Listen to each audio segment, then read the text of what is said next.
Hoje tem estreia no Livros e Teologia. É o primeiro vídeo do quadro Os Piores Livros Cristãos de Todos os Tempos.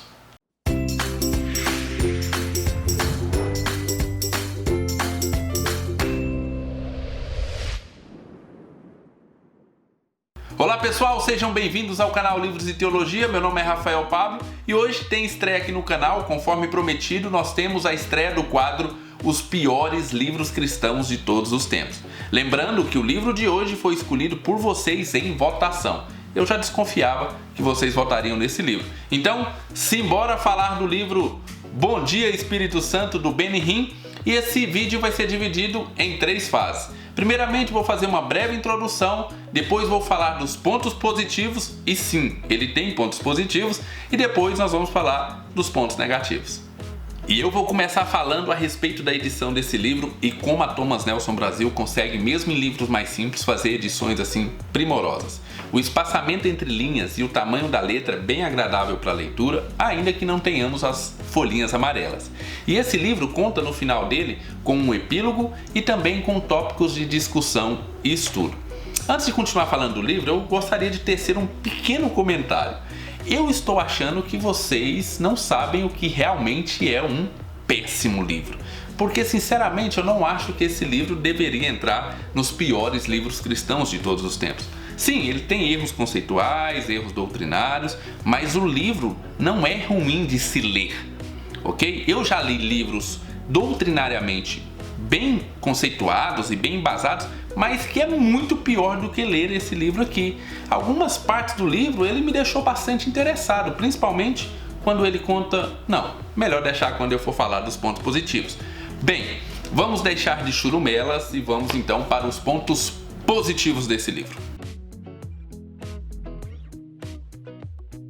Eu começo os pontos positivos falando que esse livro me surpreendeu principalmente no seu início, quando o autor vai contando a sua biografia, a sua história, principalmente quando ele fala lá da sua infância em Israel, como ele foi criado nos colégios católicos, como a família dele era uma família ortodoxa grega, bem tradicional lá em Israel. Eu nem sabia que o Benny Hinn tinha morado lá em Israel.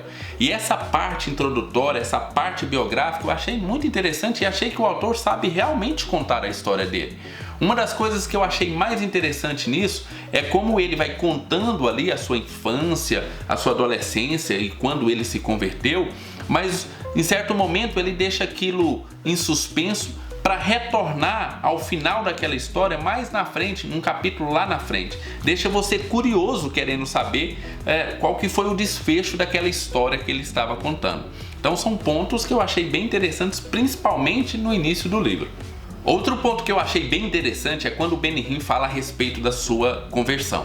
Me pareceu verdadeira e sincera. Ele era um grego ortodoxo, criado em colégios católicos, e que quando mudou para o Canadá, onde ele se converteu, ele era adolescente, mas ele, assim que chegou no Canadá e via os cristãos, ele via os cristãos como pessoas loucas, ele detestava aquilo, ele ignorava tudo aquilo, ele rejeitava tudo aquilo, mas de repente ele entra numa reunião e tem uma experiência genuína e verdadeira com Deus. Não me pareceu que foi algo falso. Até porque, logo depois, ele teve que suportar uma barra danada lá na casa dele, porque toda a sua família começou a discriminá-lo. Rejeitaram totalmente a sua conversão. O pai, o mais severo deles, trouxe a avó de Israel para conversar com o Benny Hinn e falar que o Benny Hinn estava sujando o nome da família. Então ele enfrentou a família verdadeiramente. Me parece que alguém que enfrenta a família como ele enfrentou, que a conversão deve ter sido genuína.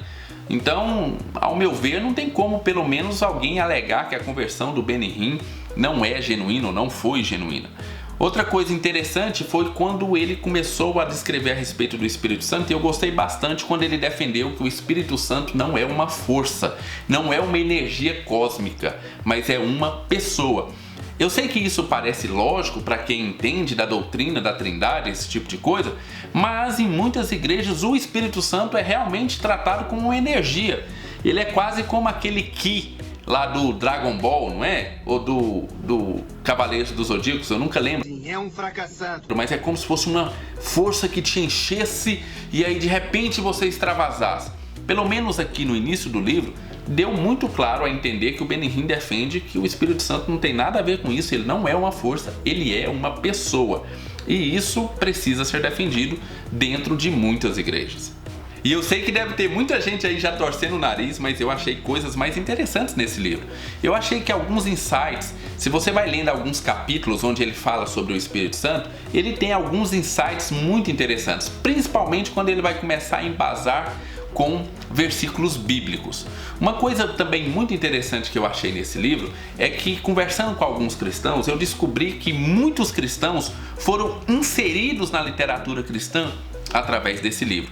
E é muito engraçado que muitos deles falam o seguinte: Rafael, eu não concordo mais com muita coisa que eu li ali, mas o livro foi muito importante na minha caminhada cristã quando eu era bebezinho lá. Quando eu tinha acabado de me converter, esse livro, apesar de hoje eu perceber que existem certos erros, algumas coisas ali que eu não concordo mais, mas esse livro foi muito importante na minha caminhada cristã. Então o livro tem lá a sua importância. Como eu disse lá no início, eu não acho que esse livro deveria estar nos piores livros cristãos de todos os tempos. Eu acho que vocês estão faltando ler alguns livros que eu já li. Eu vou indicar alguns livros para vocês, de livros verdadeiramente muito ruins, daqueles que você não consegue terminar de ler. Vários livros que eu já li que, assim, sinceramente, era para abandonar assim nas 4 primeiras páginas. Esse daqui eu consegui ler ele inteiro, apesar de não concordar com muitas coisas, mas não é um livro extremamente ruim. E como eu disse, tenho certeza que muita gente votou nesse livro por causa das esquisitices do seu autor. Mas agora chegou a hora de falar dos pontos negativos. Mas antes de falar dos pontos negativos desse livro, eu preciso te convidar a se inscrever no nosso canal, porque eu estou sempre trazendo um vídeo como esse. Se você gosta de literatura cristã ou literatura secular, lida através de uma cosmovisão cristã, esse canal foi feito para você, então inscreva-se lá embaixo, acione o sininho, porque assim você não vai perder nenhum dos nossos vídeos. Eu também quero te convidar a nos seguir lá no @livros e teologia, porque todo dia ou quase todo dia tem um LT News, onde eu informo para você as principais promoções, os principais lançamentos e os principais vídeos cristãos do YouTube. Então, nos siga no @livros e teologia. E por favor, não esqueça de deixar o seu joinha e compartilhar esse vídeo com muitas pessoas, porque assim o nosso canal cresce e nós vamos fazendo sempre mais vídeos e melhorando aqui as filmagens, ok? Então, nos ajude a espalhar o Livros e Teologia. Chegou a hora então de falar dos pontos negativos, e eu quero dizer que eu não vou falar de todos os pontos negativos, porque para mim os pontos negativos, a maioria deles, tem uma coisa em comum que eu vou explicar para você. Mas vamos começar com um ponto negativo, como por exemplo quando ele fala da Kathryn Kuhlman, aquela missionária que inclusive foi responsável pela conversão dele. Eu não a conhecia, eu tive que entrar no YouTube para ver alguns vídeos dela, mas o problema para mim é como ele fala dela. Como ele fala dela faz com que pareça que ela seja quase uma pessoa diferente de mim, de você.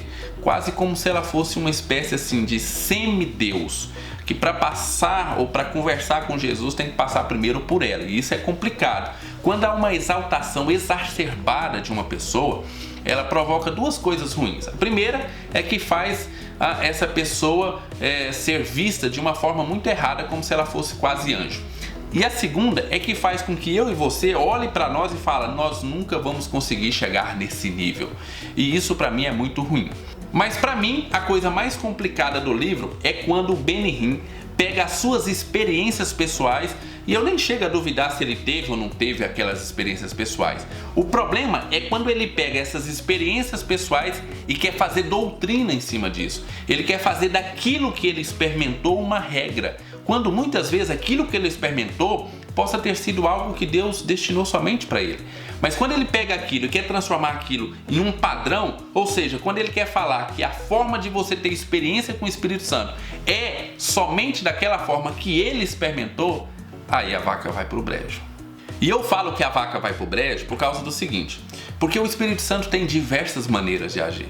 Mas quando alguém fala que para você ter certeza que você está cheio do Espírito Santo, você tem que ter essa experiência, ou você tem que sentir o Espírito Santo dessa maneira específica que ele sentiu, então você está literalmente podando todas as agências do Espírito Santo, Para algumas pessoas, o Espírito Santo pode dar experiências extraordinárias e isso fazer com que ele se sinta cheio do Espírito Santo. Mas para algumas pessoas pode ser que não, possa ser que ele se sinta cheio do Espírito Santo sem ter essas experiências extraordinárias dentro do quarto. Então, quando ele padroniza a forma que o Espírito Santo age, aí realmente a coisa descamba, porque ele está fazendo da sua experiência uma doutrina. Ele não está buscando base bíblica, ele está buscando base na sua própria experiência. E isso é sempre muito perigoso. Você acaba cerceando a forma que o Espírito Santo age. Como, por exemplo, quando ele diz que o simples fato de você dar bom dia para o Espírito Santo quando você acorda vai fazer com que o seu dia seja cheio do Espírito Santo. Tá vendo? Ele padronizou. Isso aconteceu com ele. Eu nem vou discutir se é verdade ou não. Eu vou acreditar no autor.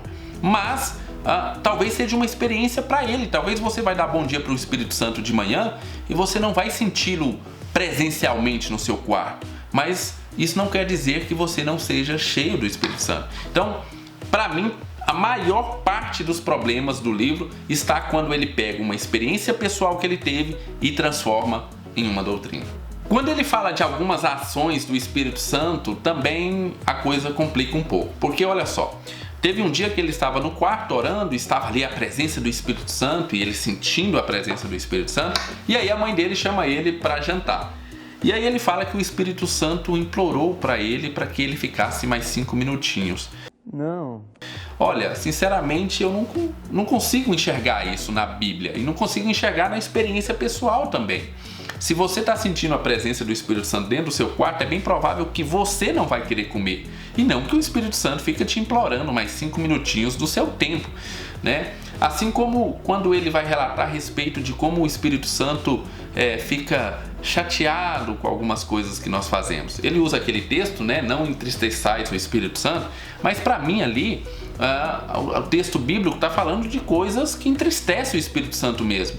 E quando eu li aqui, deu a impressão que ele estava falando que o Espírito Santo era quase um menino mimadinho, que se eu contrariasse ele um pouquinho, como por exemplo, não dando para ele os 5 minutos, ele ficasse emburradinho. Isso é complicado de se falar do Espírito Santo e eu concordo com as pessoas que criticam isso. Não dá para nós olharmos para o Espírito Santo como se ele fosse um menino mimado que ficasse suplicando a nossa presença. E eu vou terminar os pontos negativos falando ainda de 2 coisas que eu achei bem estranhas no livro. A primeira delas é quando ele invoca a autoridade do Espírito Santo para tomar certas decisões na igreja. Isso é outra coisa muito complicada, porque observa bem, está lá numa reunião, o presbitério da igreja, aí chega o pastor, o Benihim, e para tomar uma decisão, ele fala o seguinte: olha, o Espírito Santo me disse que é para nós tomarmos essa decisão.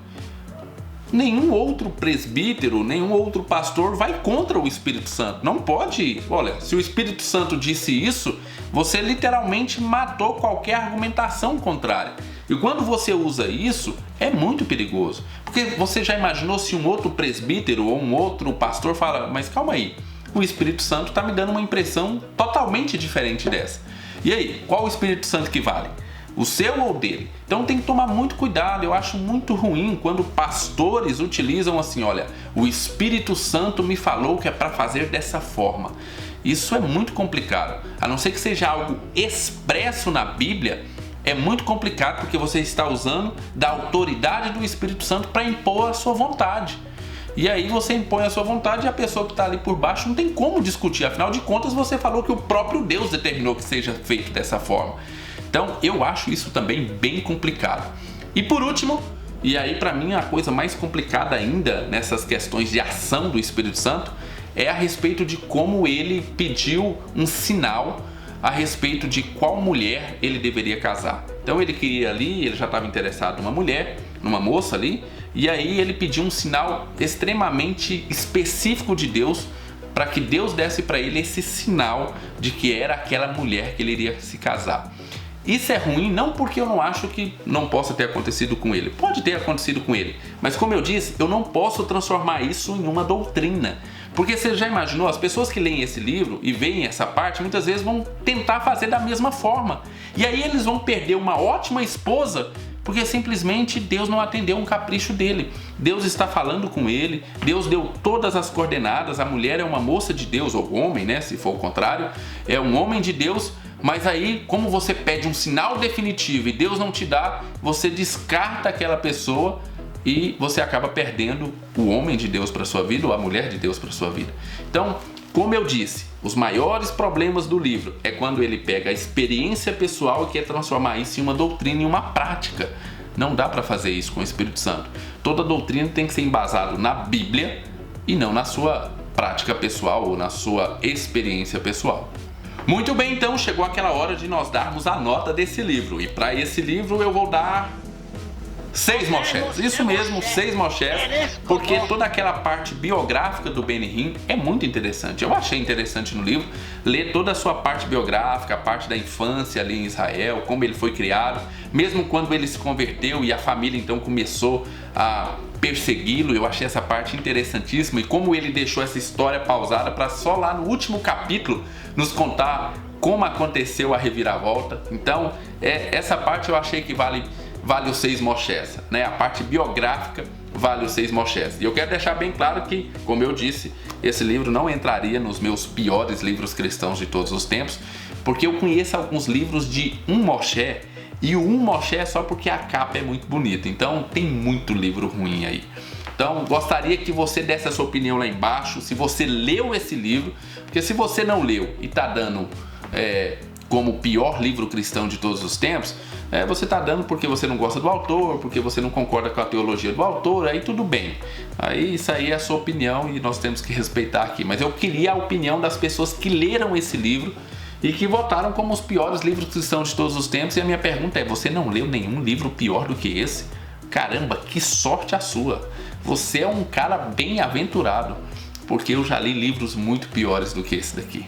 Bom Dia, Espírito Santo é um livro problemático doutrinariamente porque o seu autor não soube separar a experiência pessoal com doutrina bíblica, o que provocou diversas confusões sobre a terceira pessoa da Trindade. Porém, a parte biográfica do autor é interessante e até gostosa de ler. Muito bem, pessoal, se você ficou interessado nesse livro, o link vai estar lá embaixo e você comprando por esse link, você nos ajuda a fazer mais vídeos como esse daqui. Eu espero que você tenha gostado desse vídeo.